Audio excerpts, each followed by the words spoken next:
Welcome to the Hockey in the 313 podcast, where we talk all things Red Wings in the world of NHL. Here are your hosts, Brian Donnelly, Keegan Grazioli, Zach Ola, and Dayton Vandermeer. Guys, we've reached a moment in history. Keegan has got a job. He is no longer the man who fears unemployment. You make it sound like I'm a lowlife. Oh my god. Nope, just, you know how the memes are today. Everyone's scared of unemployment. I guess everybody is. Alright guys, so welcome back to episode 11 of the Hockey in the 313 podcast. We don't have Zach or Dayton. This episode was a little bit rushed just because, I'm not going to be here for a couple days, so I just thought to record this episode, edit it, get it out on Sunday, and then go from there. But you're just getting me and Keegan action for today, so hope everyone enjoys that. Maybe a lot more smaller talk today, less voices batting at each other. So, all right, so let's get this thing started. For today, the Detroit Red Wings, we have some prospect news regarding two specific prospects. We'll go over them, what their projection is going to be like, what happened, go from there, and then we're going to slide into some Grand Rapids Griffins roster standpoint because of those prospects. Will Grand Rapids be loaded with a lot of young talent? Will they not be? We're going to jump into a very interesting conversation afterwards too, talking about the NCAA. Is it potentially coming back? Man, we got a lot to unbox with that one. And then we're going to jump into the World of the NHL in the Stanley Cup Finals. Game 1 concluded last night. We're recording on Thursday, June 5th. As the time right now, you will see this possibly Sunday, maybe Saturday.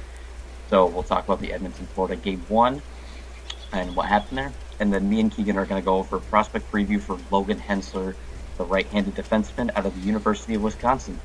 So with that being said, guys, let's jump into episode 11 of the Hockey in the 313 podcast. Okay, Keegan, let's start out with some, I guess, not really breaking news, but very unexpected news.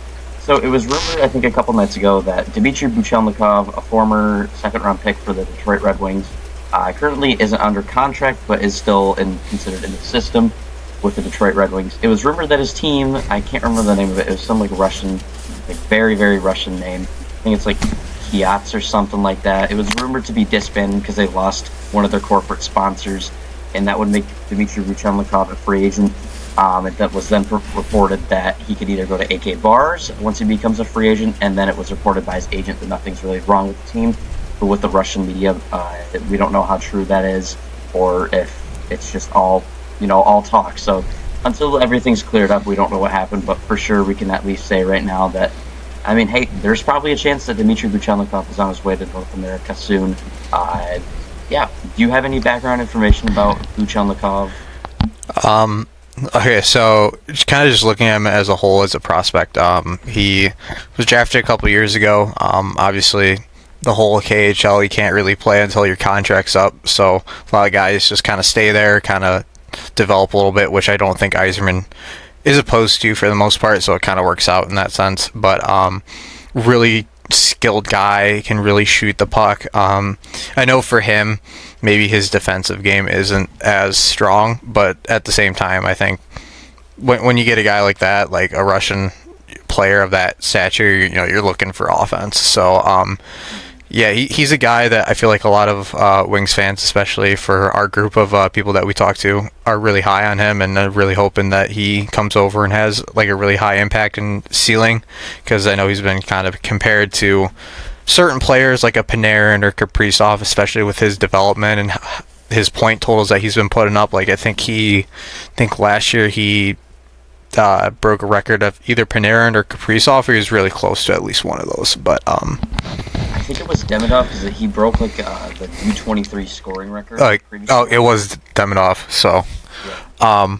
But yeah, he's a great prospect, and obviously with those rumors, I feel like everybody got really excited, and then all of a sudden it's like, oh hey, maybe the club is gonna go under, and he might go somewhere else in Russia, which everybody's really disappointed about. But it's kind of all up in the air. You don't really know too much about these Russian sources and whatnot. Like, it could be real, it could be fake. I feel like that's a very big thing in Russia where you kind of make up a lot of fake news. But if he were to come over, I feel like it'd be a really big impact for at least whether it be the Red Wings or Grand Rapids. I feel like he is that NHL type caliber. I think he's developed enough to really push for maybe a roster spot if he does come over or sign his ELC. But if not, I don't think it really hurts to maybe have him 1 year in North America. But I mean, at the same time, you look at the ice in the KHL, they play on North American ice too, so there's not too much of a difference with that. But I think just the level of game too. I think with the KHL, you're looking more of an offensive league, and when you come to North America, maybe you have to think a little bit more defensively, and guys kind of back check a little bit more, don't maybe hit a little bit more too. So yeah, I think personally it'd be great to have him. I just think if he were to come over, I'm not ruling out that, like, and I have really high hopes for him.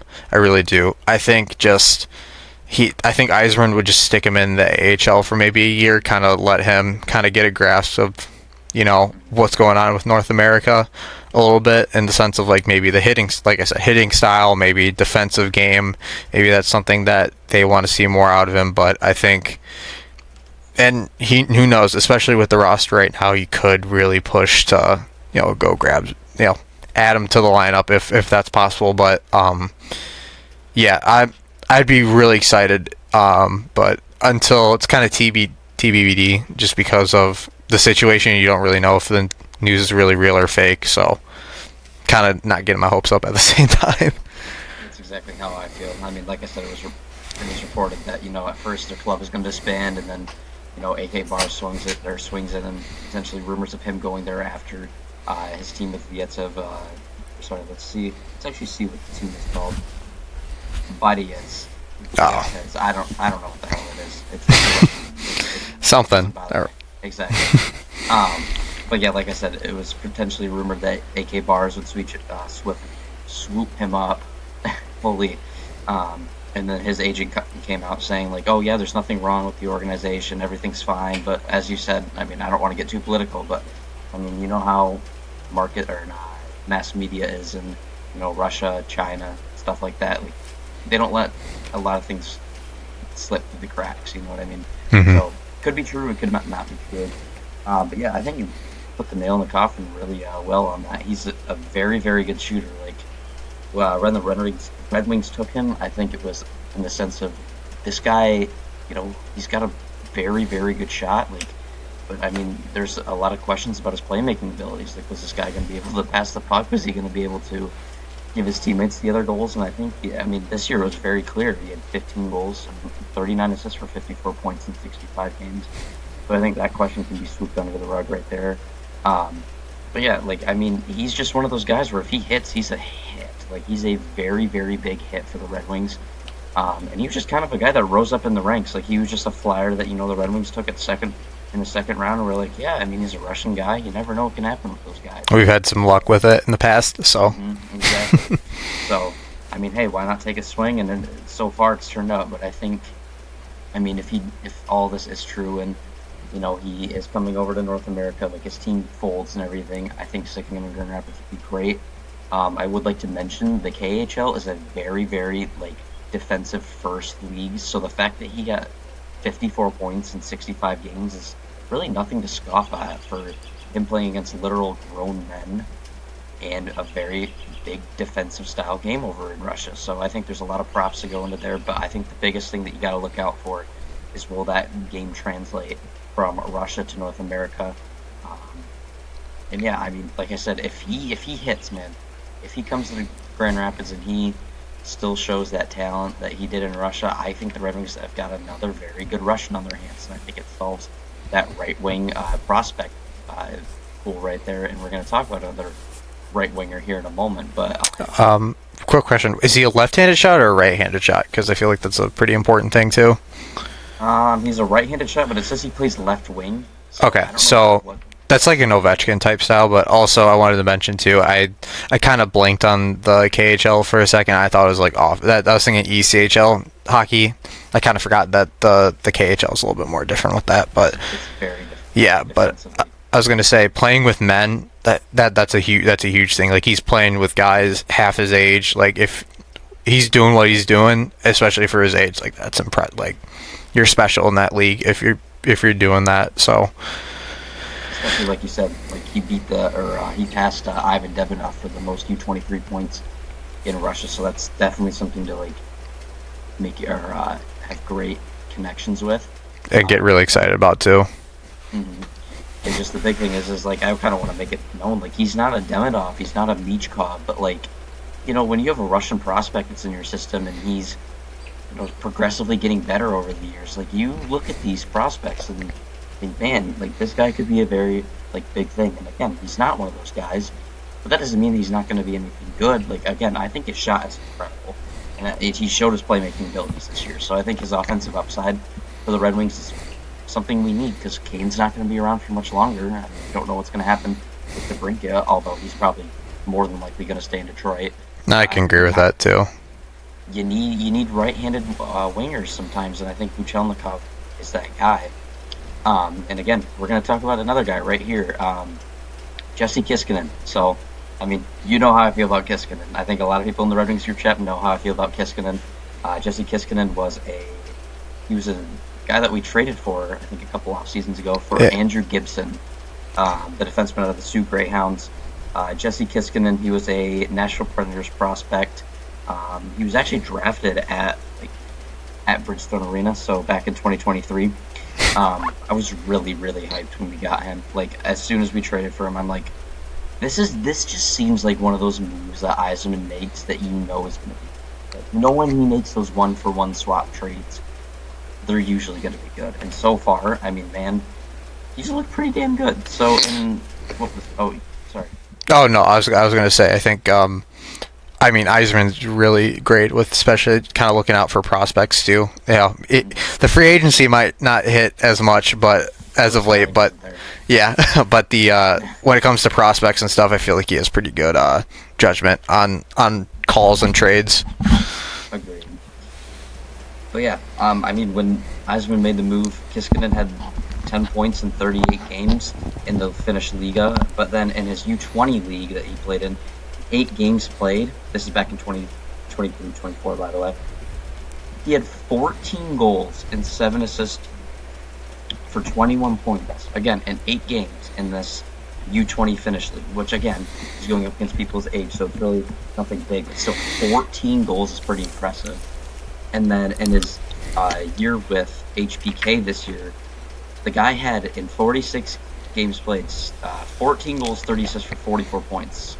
Now, Liga isn't that big of a, it's up there for, one of the top leagues in the world, but it's definitely not on the level like the KHL. Still, though, nothing to scoff at here, and just Kiiskinen, in my opinion, has continuously improved. He, if I remember correctly, I think he was captain. No, he was alternate captain at his World Junior Championships for the U20s. That's when he had 7 points in 7 games. And yeah, I think after signing his ELC, he did mention that he's going to play another year in North America, which, again, once we get into the next topic, we'll explain why that's probably a good idea for him and his agent to do. But yeah, Jesse Kiiskinen, like I said, signed his ELC.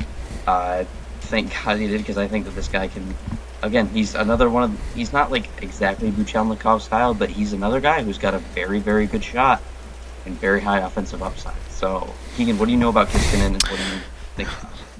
I know, especially for, the Finnish, he's one of the top Finnish guys, I think, either prospect-wise or, just obviously in that U20 league, too. I think, he really showcased that, he can be a guy that you can rely on, when it comes to, offensive upside, and I think his defensive game as well is really good, too, but I think, he kind of hit it on the nails with, he's kind of like a Buchelnikov a little bit in the sense of, what you're getting. But I mean, it's a great signing. I don't think you can complain too much about it. Getting a guy on his ELC, and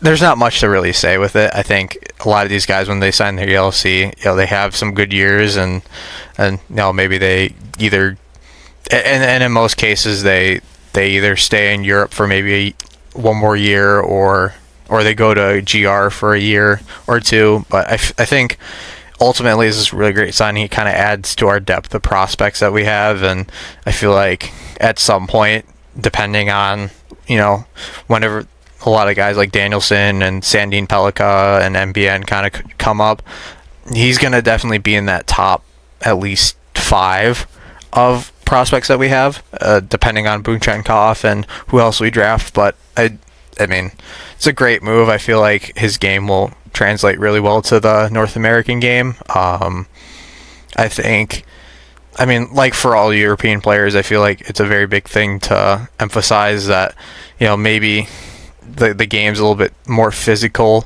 in North America, so maybe that's something that he has to adjust to a little bit more. But I feel like that's every player too, is once you get to at least the North American level of hockey, that it's a lot more physical and a lot more, guys kind of button heads. But overall, I like his playing style, and I like how he creates plays. So I think really great trade by Yzerman and really great signing overall. I feel like, and I'm kind of repeating myself, but it's just overall a great signing, and he just could maybe in the next couple of years push for a roster spot, depending on who in the next couple of years is pushed out, like contract wise, or contract, or just like buyout, or retirement too. Move out, Yeah. Yeah. Again, so that was Jesse Kiiskinen signing his ELC, one of my personal favorite prospects.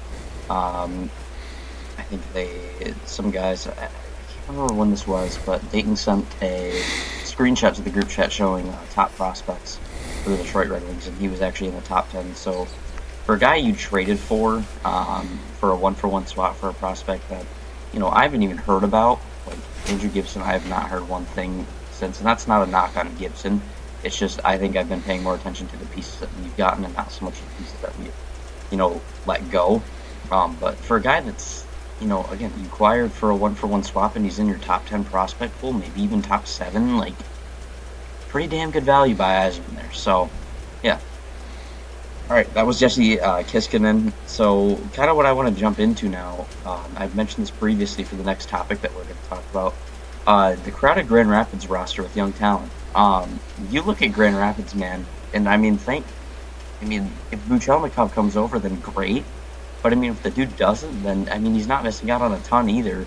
Neither is Kiiskinen, because think about how many prospects we have in that on that team right now. Like MBN and ASP just came over. They're likely going to spend another year in Grand Rapids.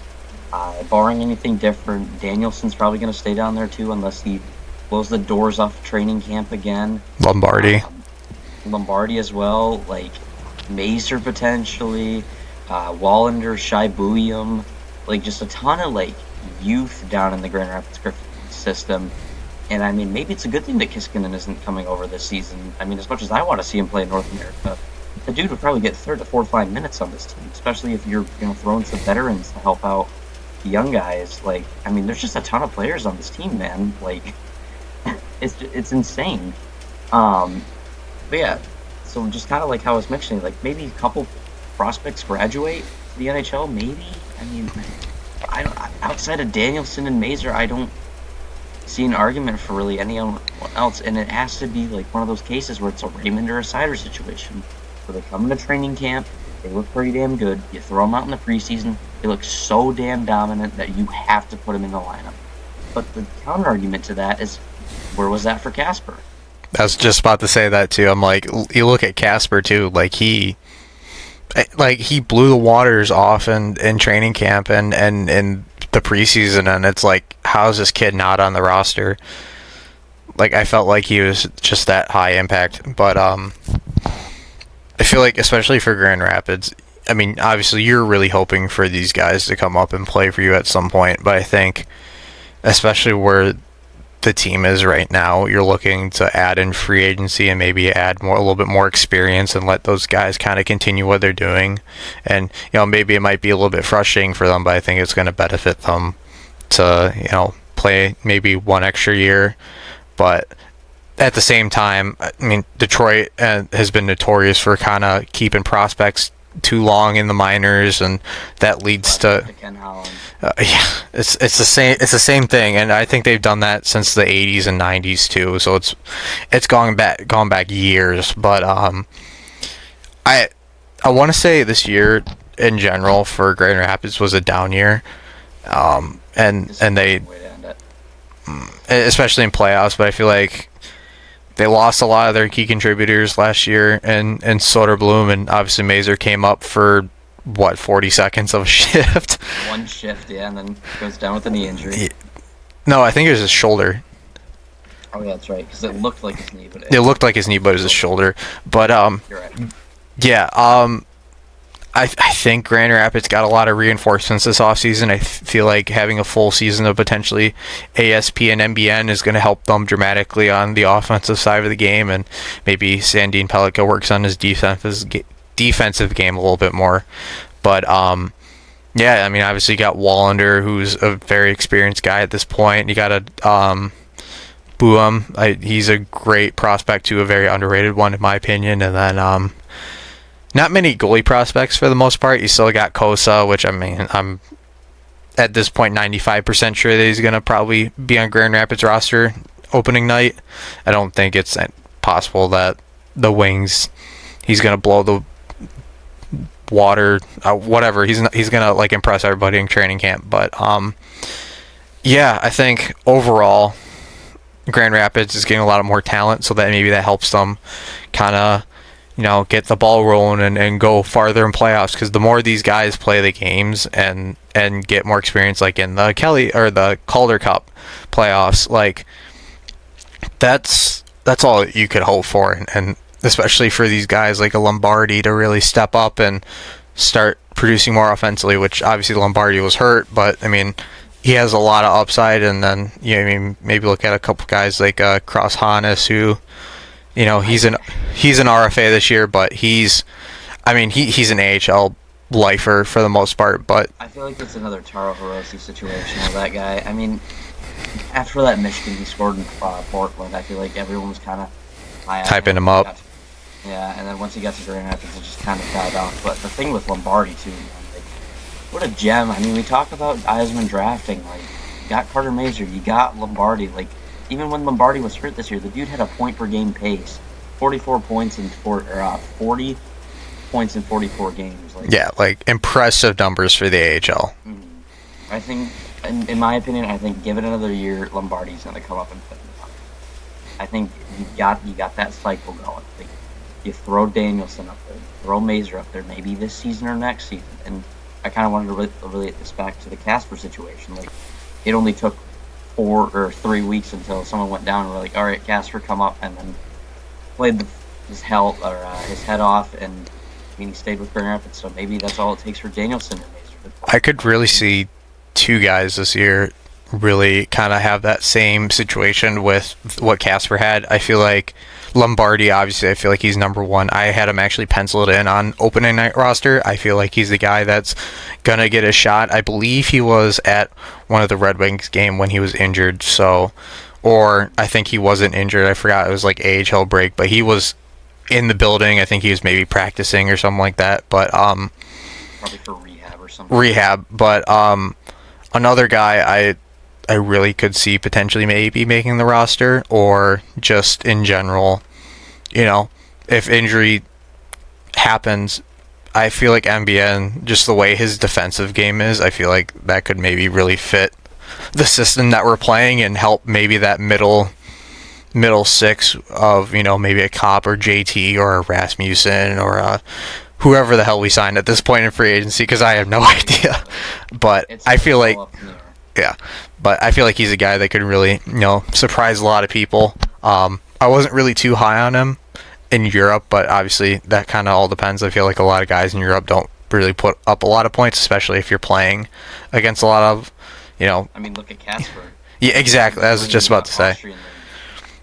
And he comes over Grand Rapids, and I mean, he doesn't play like out of his mind, but like he fit in. His stats don't show the whole story, and I think that's exactly that really showed with MBN too. I feel like I was watching a lot of the Grand Rapids games. Man, his defensive game is just what the Wings really want. His physicality too. He's laid a lot of good hits. I think I forgot what it was too in the Worlds. He laid a big hit on, I forgot who it was, but it was almost like Cronwall-esque, and it was just yeah, I remember. It gets you excited for a lot of those guys too. So I do agree. Brent Nygaard is definitely a more refined. I kind of review him as a more refined Casper. Remember when people had questions about Casper's offensive upside? I think that's kind of what MBN has. He has those kind of traits. I mean, again, like you said, stats don't show it, but in his, I don't know why it's not showing up on here, because he most certainly didn't have 0 points in 2 games with Grand Rapids. In playoffs, I think he had 1 goal, 1 assist in playoffs. Yeah, he was a point per game. He was the only bright spot on that team. Oh, this is for regular season. Oops. Okay. That would make sense. Yeah, in 3 games he had 3 points, 2 goals, 1 assist. So, his game is more NHL refined, and he's one of those low ceiling, high floor guys. But you look at Casper, man. Like, I could go on a rant about how ready I think MBN is, but in my opinion, I think you give him another year. It won't hurt. Like I said, you throw maybe Danielson or Macer up once in a while if injuries come up, and in the season after that, they're maybe full-time NHLers by that time. You get Kiiskinen and Buchelnikov into the Griffins. Maybe see where MBN's sitting at, because I don't think you can rush. That's another thing with the Red Wings, is you don't really want to rush the prospects up. But you also don't want to have them sit down there for a while, but you don't want to bring 3 prospects up at a time. You don't want a situation like a Hirose or a Andreas Athanasiou, too. Agreed. But yeah, I think like you just take the time with the prospects. Don't wait too long. You kind of got to get that sweet spot, and unfortunately it wasn't that with Edmonton, but he's up in the NHL. He looks pretty damn good. You'd think ASP after a year in the Griffins would come up after that. That's just my opinion. Maybe MBN as well. So definitely the future's bright. I'm excited to watch the Griffins next year with all the young talent down there, and see where it goes from there. But yeah.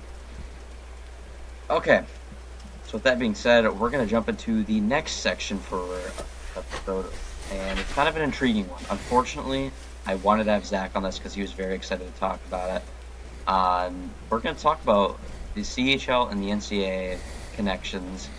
There's some licensing agreement that was just revoked, I think, this year that officially allows CHL players to go to the NCAA. So a bunch of draftees are heading towards going to play college, and I think it's, in my opinion, for someone who follows a lot of Michigan recruiting and basketball recruiting, football recruiting, all that stuff, I think that this is very great for the sport. Like, a lot of people are paying attention to recruiting now. Like, I mean, I'm not a Spartans fan, but I've seen Spartan fan pages blow up because of the Gavin McKenna rumors, the Caden Lindstrom to officially to MSU. Like, just seeing like the sport being engaged with college recruiting now makes me like kind of happy.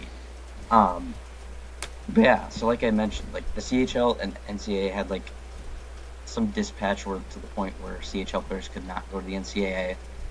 Kind of sucked, but again, it was revoked this year. I don't know the whole story behind it, but some of the names that I have, like iconic names that are coming over to play collegiate puck. You got Malcolm Spence, who's a top prospect this year, Hunter Muse, and Jack Ivankovich to Michigan. There's a couple more names that I didn't write down, but I don't really know them that well. Lindstrom, I think Porter Martone committed to, I think, Penn State. I'm going by school. Oh, sorry. No, you're all good, man. No, I thought you were going by prospect. You got Caden Lindstrom going to MSU, as I previously mentioned, with potentially Gavin McKenna, and that's another topic where I'd like to say, like, a lot of people are covering this right now, like watching his official visits. Like, we got a star system now. Like, how there's like that 5-star offensive tackle that everyone wants. There's number 1 player in the country, Gavin McKenna, that everyone's watching out. It's almost getting to that point. It is. Like, I've seen so many, like, posts about, like, official visits and shit like that, and inside I'm like, oh man, this is sweet. Like, for the sport that needs this. It's great to see hockey kind of get that recognition, especially in college. I feel like, I mean, the radar. Yeah, but God, I mean, especially for like, because the last couple of years, I feel like it really started. College hockey at least started coming up a little bit more. I want to say maybe that 2021 season where that Michigan team was really stacked with Luke Hughes, Fantilli, Luca Fantilli, Owen Power, Ethan Edwards, just a lot of high-end names. Owen Power too, like that was another big topic. But yeah, just I feel like that was really where it kind of really started. You had a lot of these top guys started playing for college instead of juniors, and obviously now the big thing is hey, all these CHL guys are able to go off and play in college, which I think is amazing. Like 100% on board with it. It should have happened a long time ago, but and this is my thing is junior hockey. And when you watch it, it's very fast-paced, but it's very more offensively minded. And there's a lot of goal scoring. There's not a lot of defense happening with that. Not to say that there is some, but it's a lot of high-scoring games and high offense. Not a lot of back-checking. Not a lot of forechecking. Or there's forechecking, but there's not a lot of just back-checking in general. But with college, you're getting more of a refined game. You're getting more of a game that is similar to the North American game.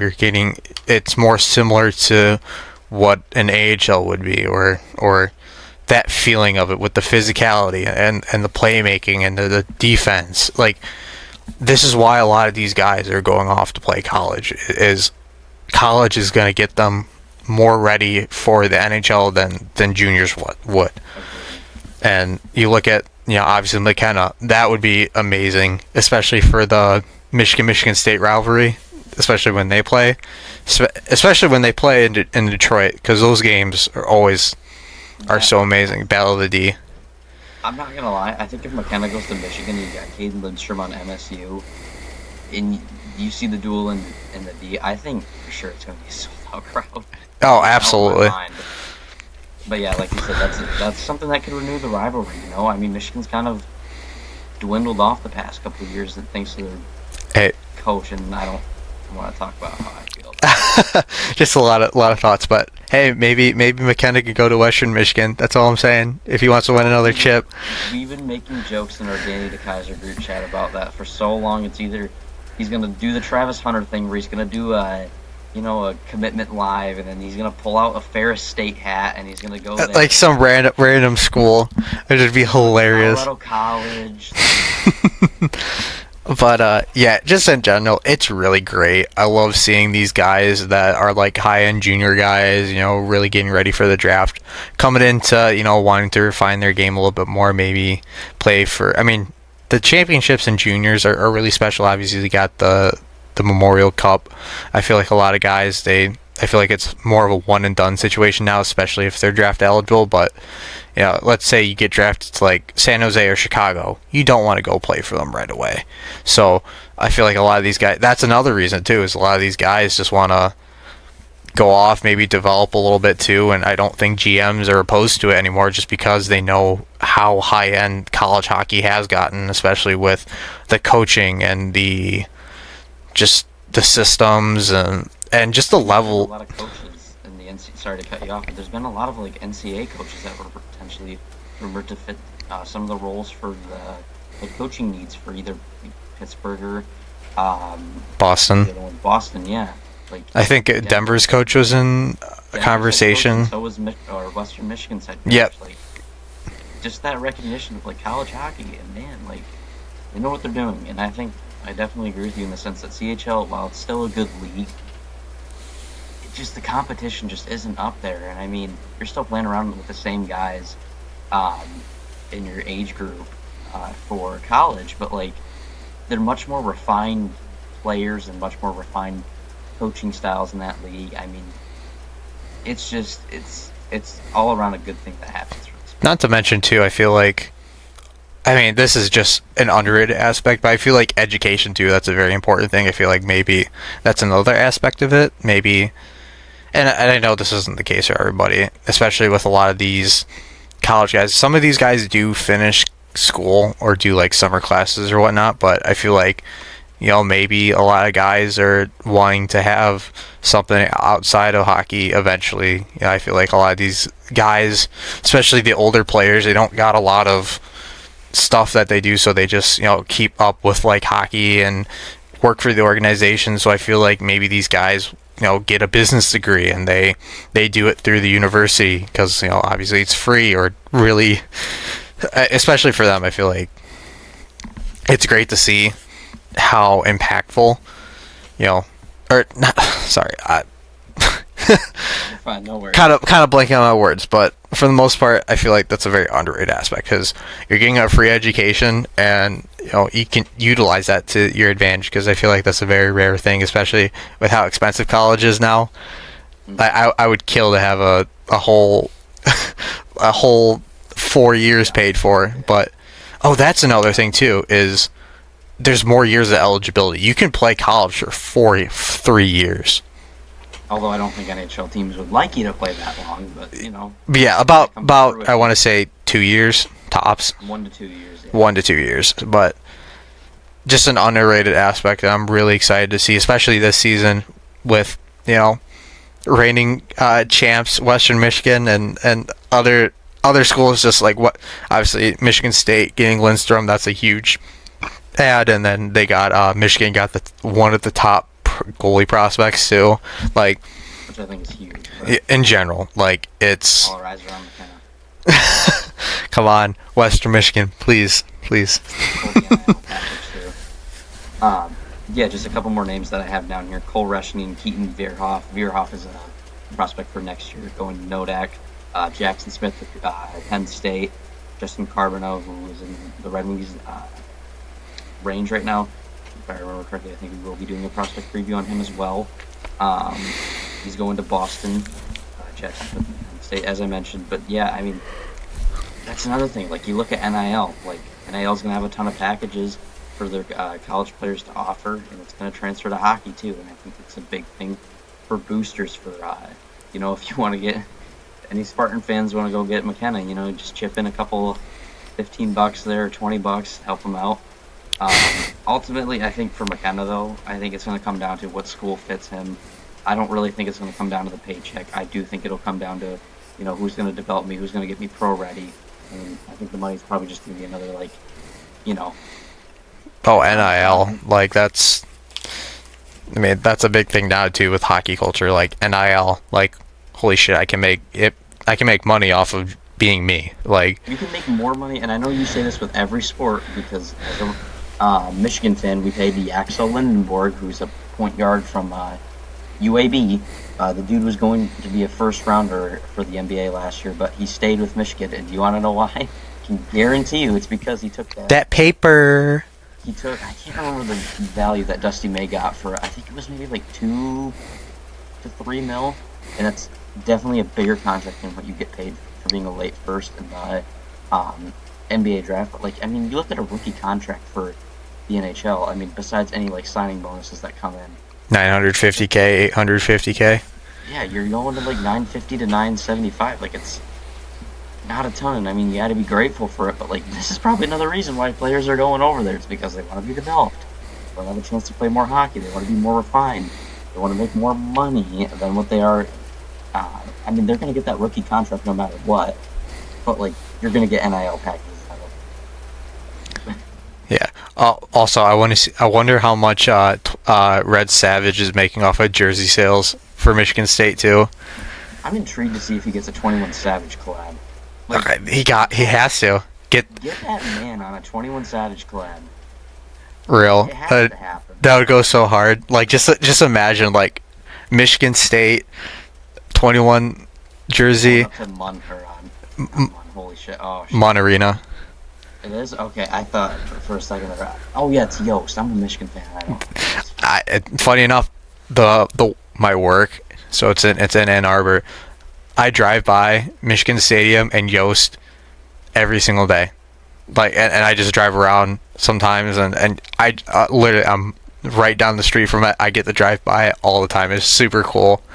It's a big house, man. I want to go there with one of my buddies who's going to CMU next year. I want to see Zach Bryan play at the big house this year too. I've been such a big Zach Bryan fan. I don't know why. I just haven't gotten around his music. I haven't liked it. So it's understandable. It's an acquired taste. yeah. But yeah, getting back on track to our NCAA talk. I mean, again, I haven't mentioned this before. It's such a big thing for hockey. It's such a big thing for the sport to see. I kind of joked about, have you ever seen like a Hayes Fawcett edit for college players? I think I have. Yeah, imagine hockey got one of those, and I got blasted for that. They're like, nah, we don't need that. I think that'd be cool. Like, I mean, hey, you're not going to do that, I might. So, put Gavin McKenna and Yost and put a lot of like facts around it. I'd be down to do that. Western Michigan.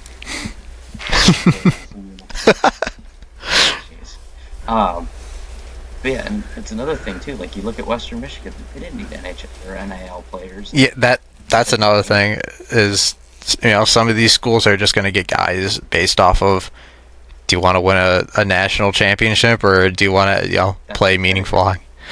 Coaching too. I feel like a lot of these guys play for coaches as well. Like Denver, they're going to play under him. Western Michigan obviously just won a championship. I'm going to glaze the hell out of them. I don't even care. But obviously they're pedigree too. A lot like Michigan State if they didn't choke against fucking Cornell. I mean, but you know how good they look in the regular season sometimes. It's just that dominance. Yeah, it's that selling point of, if we get you, we're gonna win you a natty. Like you're gonna be pushing us over the edge, and you got a team like Penn State too, who made the Frozen Four. Like that's something that they can hang their hat on too, and say, yeah, we're gonna look to go back to back, and maybe even contend for a national championship. That's how I thought Western was going to go. I did not expect them to win it. It just making the Frozen Four I was happy with, but winning it, especially with how they played against Boston College, I'm like, there's no way that they played this good against one of the top programs ever in NCAA hockey. I know. It was the upset of arguably the century. I mean, it's sad, though. I mean, yeah, there's not a lot of people that'll be like, oh yeah, I know who that person is, but like, they just have those guys, and I think people are gonna hate me for this, but I'm gonna relate it back to Michigan football, how they won the Natty. They didn't need a ton of NIL guys. They didn't need a ton of like people to pay. Like Harbaugh was on that stance. Like if you stay here, you will be crowned a champion. And that's it worked for them. It did work for them. I got a Harbaugh ball signing right there. Hell yeah. But I mean, just it's another thing. Like maybe you don't need NIL half the time, but maybe you do. But it's just the world of college sports, man. I mean, there's teams that are winning with NIL. There's teams that aren't winning with NIL, and it proved with Michigan football. Proved with Western Michigan. Can't really say it proved anything for basketball because it's just the same blue. Yeah. Winning the title, so it doesn't really matter for that one. But I mean, it's only going to get better from here, and I'm very excited to see how it ends up here in the next couple of years. I'm excited to see the follow-up for all this too. Like imagine like the people for next recruiting class. Like you could have like a 5-star to 4-star list. I mean they're already doing that. But like you could even have a website for that show the prospect rankings. That'd be cool. And that's how you get people into hockey too. Like just like people that are really into like the recruiting and this and that. It's like, oh, kind of similar to football. Let's get them like a star recruiting. That helps people a lot. So. Agreed. Okay, that was just a little bit of NCAA talk. Again, great for the sport. We're really excited to see where this goes for recruiting and for college sports just in general. Keegan, me and you are going to hop into our prospect preview. Unfortunately, like I said, Keegan, Zach is not here. Next Gen Prospects cannot give us any follow-throughs today, so it looks like me and you just have to run the show without him. Okay. So we got Logan Hensler, and speaking of college talk, he was the right-handed defenseman for Wisconsin last season. 12 points in 32 games. Nothing really to bat your eye on, but there's much under the hood that I think will be talked about for Hensler here. He's ranked high as 11 for Bob McKenzie's list for TSN, ranked as low as 28 on McKeansHockey.com. Some of the goods that I have down for Logan Hensler: he's a very strong skater, he's very mobile. You like that in a defenseman who can escape the puck and make or create options. He's got high defensive attributes like puck moving, anticipation, and the ability to shut down the defenders. He's patient with good puck control, can create open space, can make that time to put in the effort to go through that open ice and make yourself an option. And the big thing is he's growing physically. For a guy his size, you want guys like Logan Hensler, and I can look up his size right here because I don't know how tall he was because I didn't write it down and my phone wasn't working. Stand with me real quick. Come on. Okay, there we go. 6'2", so he's not really, like a 6'4" guy that's very physical. But I mean, for a guy who's 6'2", expect a little bit of that feistiness out of him. And he's growing with that. And like you said, college hockey is all about being physical, all about offensive. It's just really like a three-way street: physical, defensive, and offensive. So the fact he's working on that as a 6'2" forward or defenseman, pretty good on him. The bad that I have for Hensler, though, needs work on positioning a little bit better in the defensive zone. You'll notice a pattern here with this defensive zone. He's got a limited offensive ceiling. He's a defensive defenseman, so he's not going to put up the high numbers that you need. But as we see constantly, defensive defensemen are highly sought after, whether that be in the draft or in free agency. He needs to refine his edge work a little bit more and could build up his strength, which, again, that goes into his pro. He's growing physically, but he needs to build up that strength. And then finally, he needs discipline in the defensive zone. It's the big thing that I see with Hensler. He gets caught leaving the zone way too early on rushes, and it comes back to bite him in the ass. So he needs a little bit of discipline in the defensive zone, and overall just needs to work in that, kind of area, I suppose, is the defensive zone. So, Keegan, what's your thoughts on Logan Hensler? Yeah, I think for when you look at him, I think he's more defensive-minded for the most part. Can you hear me? Yeah, I can hear you. Okay, cool. Sorry. Yeah, I think overall, he's very defensive-minded for the most part. Like, you look at him, obviously the point totals don't really show it for the most part, but he did play a lot of power play time. And his shot's really good. I would say that's one thing I would really want him to work on is maybe shooting the puck a little bit more and just maybe his form. But I say that for a lot of guys. I don't personally like how all these guys kind of shoot it. And obviously it's more of a modern kind of shooting style. And I know the game's evolving, but that's just one of the things I say for every player. I feel like every player can work on their shot depending on who they are. Like a guy like Cole Eisman, I feel like doesn't really need to work on a shot. He's a guy that can score you goals, so you're not going to really critique him. But for defensemen, maybe that's another thing that they really want to work on. Maybe accuracy is another big thing, especially since he was playing power play minutes. But yeah, he has really good physicality. I feel like he has really good compete as well.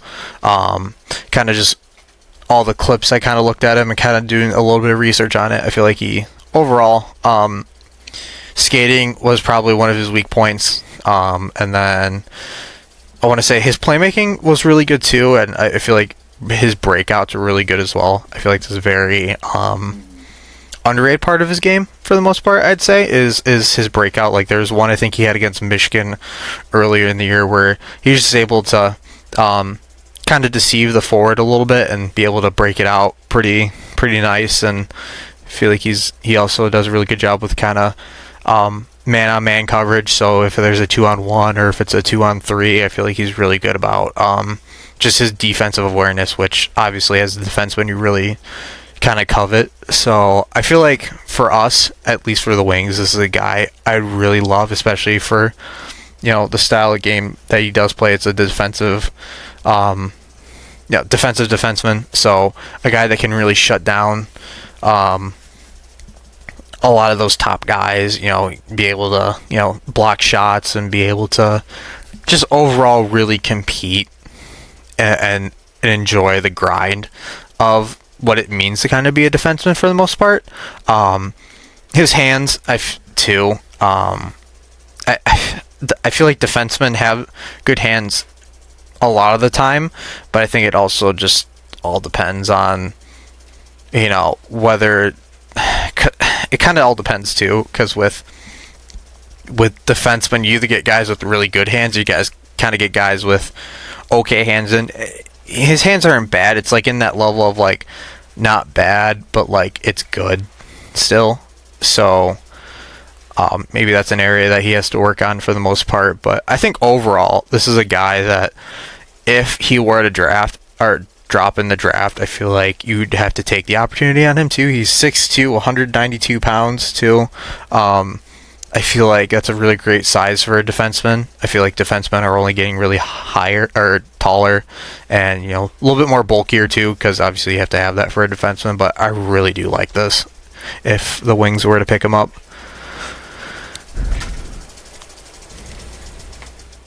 Hello? I definitely agree. Okay. I think you nailed a lot of stuff out right on the nose there. And I'm usually a guy who usually loves offensive-driven guys, but you look at the Red Wings system right now, I think you have Seider, you have ASP, you potentially have Shai Booyan. Edvinson's kind of in that two-way defenseman area where, he can maybe throw a couple points on the board, and have that defensive mindset, but I mean, you look at an all-around defenseman like Seider, and then, like I said, you got an offensive upside with ASP. Hensler, in my opinion, would be a perfect addition. And again, I'm a guy who loves offense. So just the instance that he's a very defensive-minded player in the sense that he's a defensive defenseman, I think if you throw him on the bottom pair, he could be a damn good player. He reminds me a lot of Olli Mata's game, but I feel like a little bit more refined, too. Definitely like a, like that term, like a polished turd or something like that. Mm-hmm. Anything's better than Justin Hall.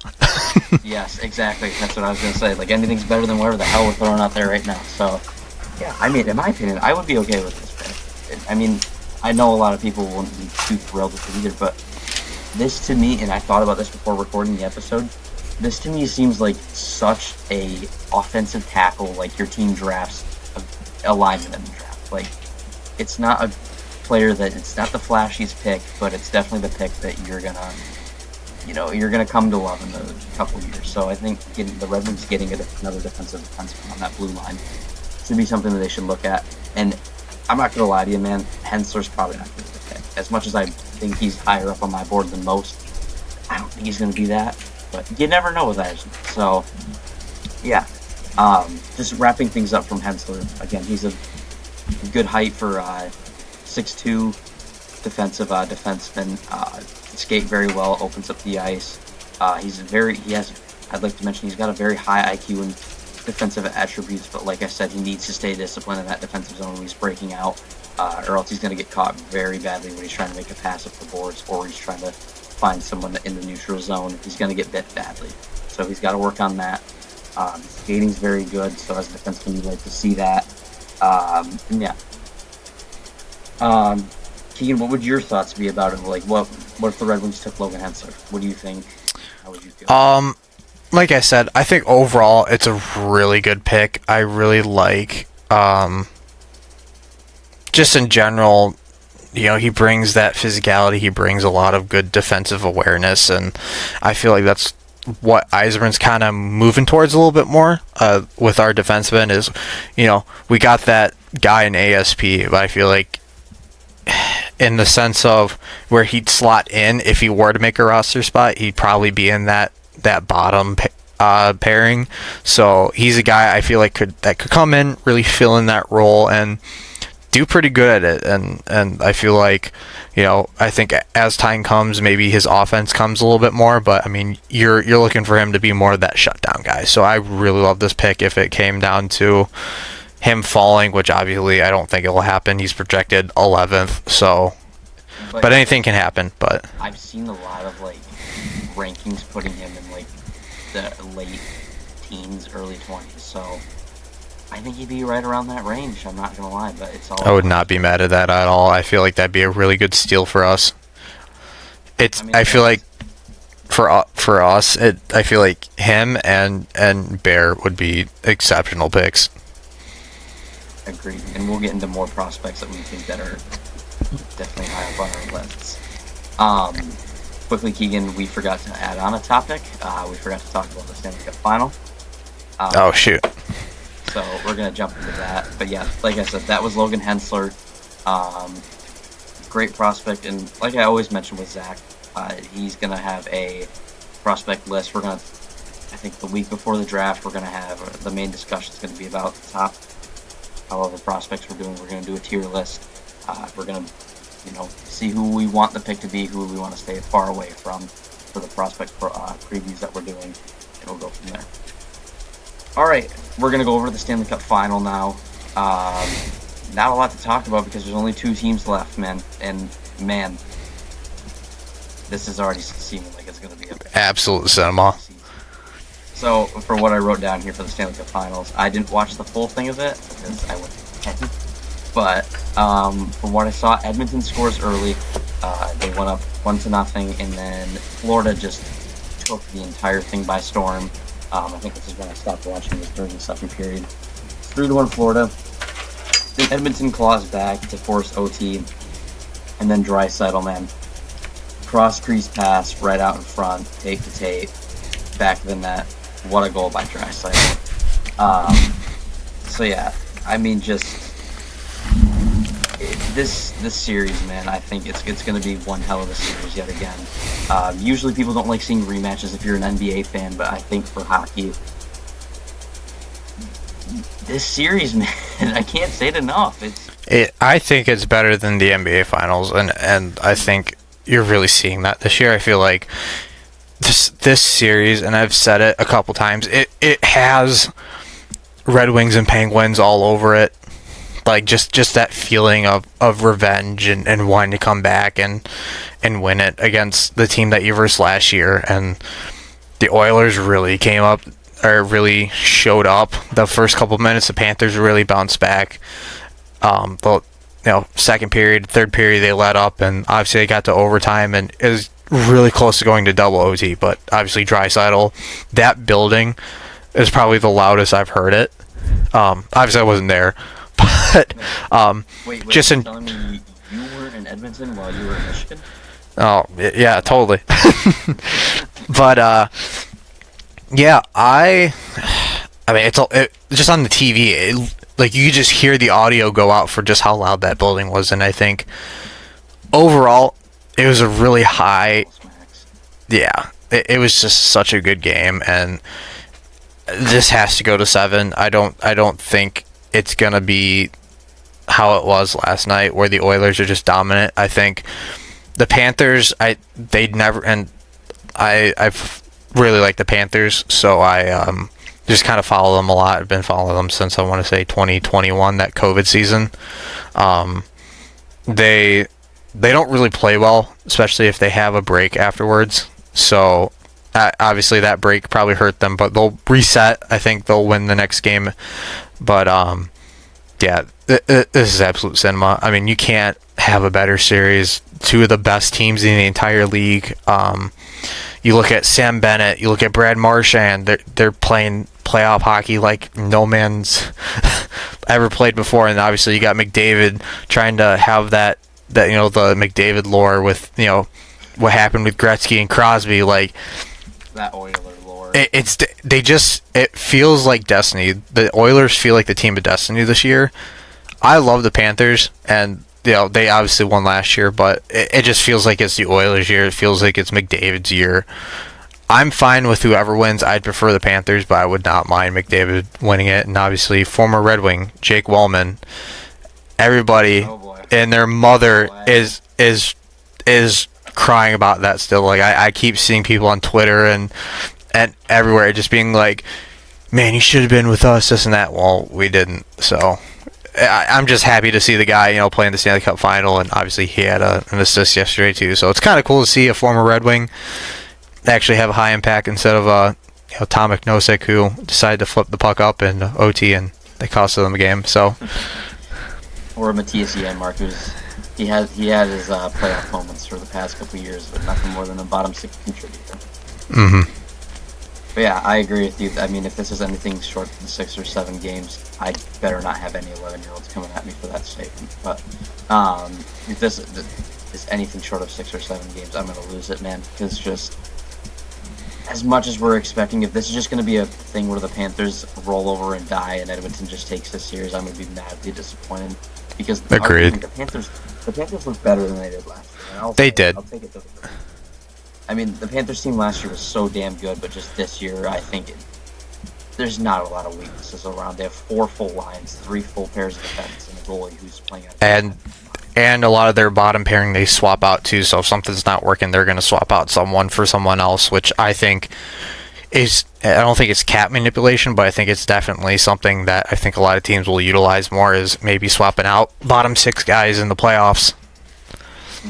It's all about the kind of style you want to play. If it's a physical game you want to play, you throw out, your AJ Greers and your Jonah Gadjevich on your third and fourth lines to stir the pot a little bit more. I mean, Brad Marchand's going to do that already, but I do like what you said. I mean, there's a constant guys that are on that Florida team that have their career revivals. I mean, you looked at OEL last year, and you got a guy like Nate Schmidt this year, or a guy like Seth Jones, who I will say right now, the contract was bad. The player itself was not bad. Seth Jones, I think, is still a great hockey player, and it shows.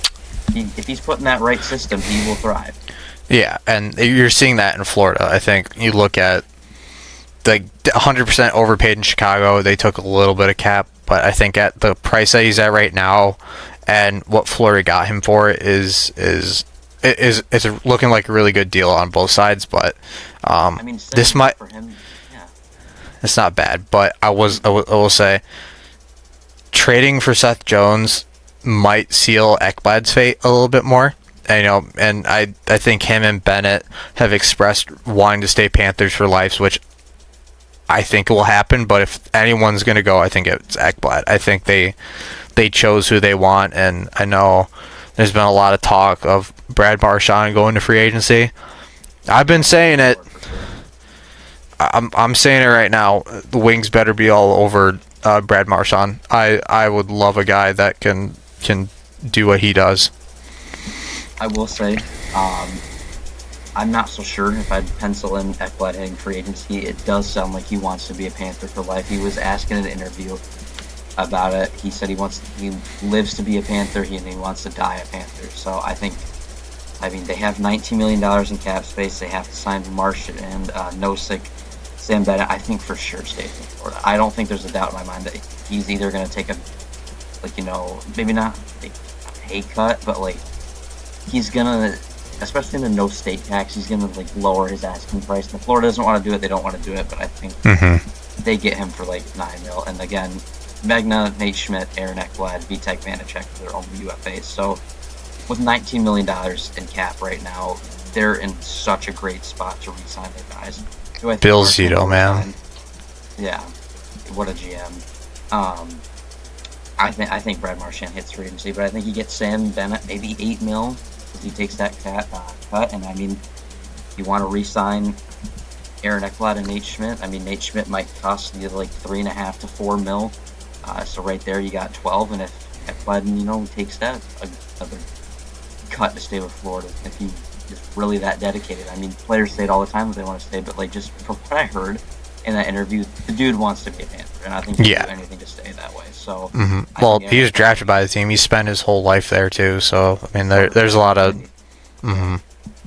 just the background of that team. He saw the dark days, and he's in the light of it right now. He's one of the key contributors to their team. So, absolutely, especially in this playoffs too. So. I really would not pencil him into free agency. I think there's a higher chance that he stays with the Panthers than Knicks. I can very much agree with that, but I mean, going back to the Oilers, they just feel like the team of destiny this year, and they're riding so much momentum, and it just feels like their year, and that's props to them for everything's going Oilers. So, I would not be mad, and if they do win, I told myself, I even said this, is if they made the finals, I'd get myself a Jake Wellman Stanley Cup final jersey. Oh, I will. For sure. He's just one of those likable guys, you just root for, and I feel like as a Wings fan, it's especially for him and how much he meant to us for the 3 years that he was here. Like you have to like. Yeah, I totally agree. I for sure would be purchasing myself a Jake Walman jersey, and that's what absolutely I start working more. Amen to that. Okay. Sorry, no, go, Coach. You're fine. Oh, I said amen to that. You're good. Yeah, exactly.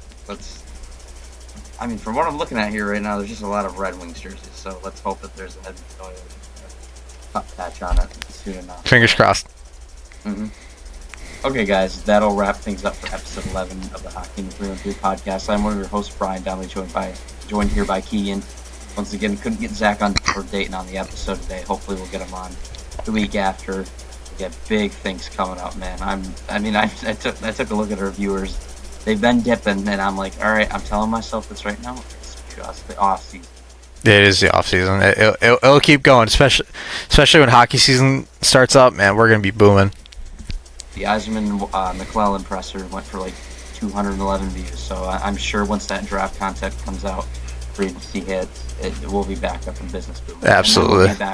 Then we'll be back into the post-draft and free agency content. And stay tuned for the draft and free agency, because we got some things planned for that too. So. Man, I want to spoil it so bad, but I won't. No. Just a preview. We got things planned. Exactly. We're cooking. Exactly. All right, guys. And once again, that'll conclude this week's episode. Once again, I'm Brian, joined here by Keegan. We'll see you guys in the next episode. Above all, let's go Red Wings.